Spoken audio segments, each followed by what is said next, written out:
उसके पीछे रीजन है महात्मा गांधी का अहिंसा की पॉलिसी।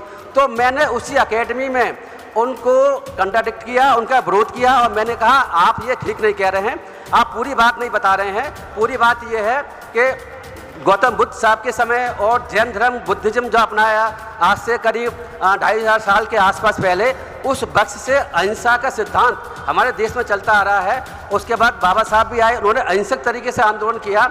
इसके अलावा संविधान में जो व्यवस्था है अहिंसक तरीके से सरकारों को बदलने की, अहिंसक तरीके से जो भी कुछ सिस्टम कर सकते हैं करने की, उसका एक बहुत बड़ा हमारे देश में योगदान है। इस देश के पहले Dalit chief justice of India K G. Balakrishnan साहब ने अपनी इंग्लिश में अपनी स्पीच दी थी।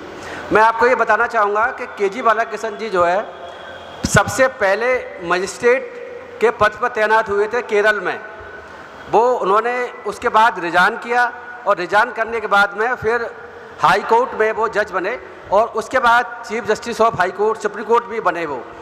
तो अभी के.जी. बालाकृष्णन साहब जो है इस वक्त एक कमीशन के भी हेड हैं और वो कमीशन इस बात के लिए रिसर्च कर रहा है कि क्या जो दलित, मुस्लिम और क्रिश्चियन बन गए, क्या उनको भी रिजर्वेशन का लाभ मिलना चाहिए या नहीं मिलना चाहिए।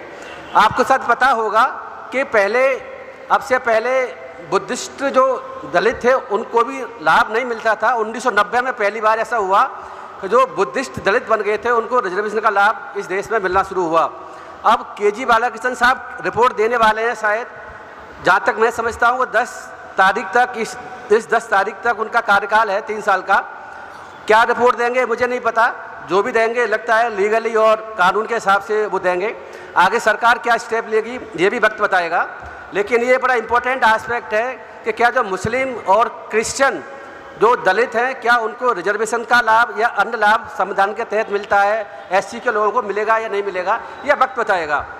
और एक बात और मैं बताना चाहता हूँ आप लोगों को कि इस देश में इस वक्त हालत बड़े ख़राब हैं और बहुत सी चीज़ें आप देख रहे हैं। मैं इसमें बहुत ज़्यादा तो नहीं बोलूँगा, लेकिन इतना ज़रूर बोलूँगा कि जो भी हालत सुधरे हुए हैं, जो भी हैं, तो वो संविधान की वजह से हैं। तो बाबा साहब का जो संविधान था और महात्मा बुद्ध जी, गौतम लॉर्ड बुद्ध थे, उनका जो योगदान था, उन्होंने जो विचार दिए उसमें संविधान में आप देखते हैं, उन विचारों की वजह से हम ये कह सकते हैं कि स्थिति जो हमारे देश में अन्य कंट्री है, आसपास के कंट्री है, उनसे बहुत बेहतर है। ये आपको पता होगा कि 1950 में संविधान लागू होने के बाद में आज तक हमारे देश में सरकार का सत्ता का परिवर्तन जो भी हुआ है वो चुनाव की तरह से हुआ। चुनाव में जीतने के बाद ही सरकारें बदलती रहीं या जाती रहीं। ऐसा नहीं हुआ जैसे हमारे पड़ोस में पाकिस्तान है, हमारे पड़ोस में बांग्लादेश है, या हमारे पड़ोस में नेपाल है, तो उन कंट्रियों में श्रीलंका है, आप देख रहे होंगे कि बहुत सारे सरकारों को उखाड़ के फेंकने के बाद में सत्ता परिवर्तन हुआ है। लेकिन हमारे देश में ऐसा नहीं हो सकता। संविधान निर्माता बाबा साहब ने जो संविधान दिया है उसके तहत हमारे यहाँ सत्ता परिवर्तन का सिस्टम है वो संविधान के तहत इलेक्शन के माध्यम से ही हो सकता है। और हम लोग जो है कोई बुद्धिस्ट रहे हैं पहले पुराने ज़माने में, अभी बाबा साहब के सिद्धांत को फॉलो करते हैं, तो शांतिपूर्ण तरीके से संविधान के दायरे में रह करके हम अपनी बातों को रखा करते हैं। तो हमारे देश की बड़ी खूबसूरती है इस मामले में, जिसमें सबसे बड़ा योगदान हमारे माता गौतम बुद्ध साहब का था और बाबा साहब का था, जिसकी वजह से हम उस सिस्टम को चलाते आ रहे हैं। हम देखते हैं कि संविधान को हम सभी लोग, खास तौर से दलित लोग, SC ST OBC के लोग जो है वो संविधान की पूजा भी करना शुरू कर दिया है। तो संविधान को हम इतना इम्पोर्टेंस देते हैं कि उसके अगेंस्ट जाना हम गवारा नहीं समझते, और ऐसा होना भी चाहिए। मैं आपको एक बात और बता दूं कि एक बार जब हम दिल्ली जुडिशियल अकेडमी में ट्रेनिंग चल रही थी, तो उस ट्रेनिंग में एक बहुत बड़े वक्ता आए थे इस देश के, मैं उनका नाम लेना नहीं चाहूँगा।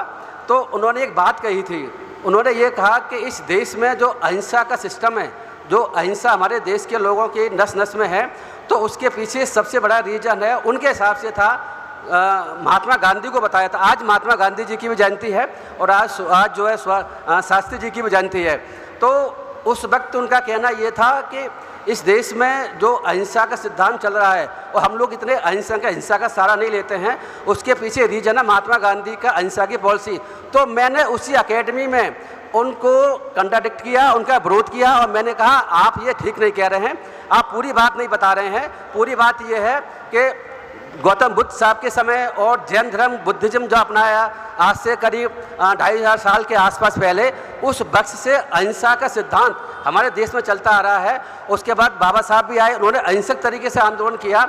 इसके अलावा संविधान में जो व्यवस्था है अहिंसक तरीके से सरकारों को बदलने की, अहिंसक तरीके से जो भी कुछ सिस्टम कर सकते हैं करने की, उसका एक बहुत बड़ा हमारे देश में योगदान है। तो इस विजयदशमी के उपलक्ष्य में मैं आपको फिर बहुत बहुत बधाई देता हूं। आप लोग इतने बड़े पैमाने पर आए और यहाँ उपस्थित हुए, इससे आप मैं कुछ कहना ही चाहूँगा। Thank you very much. बहुत बहुत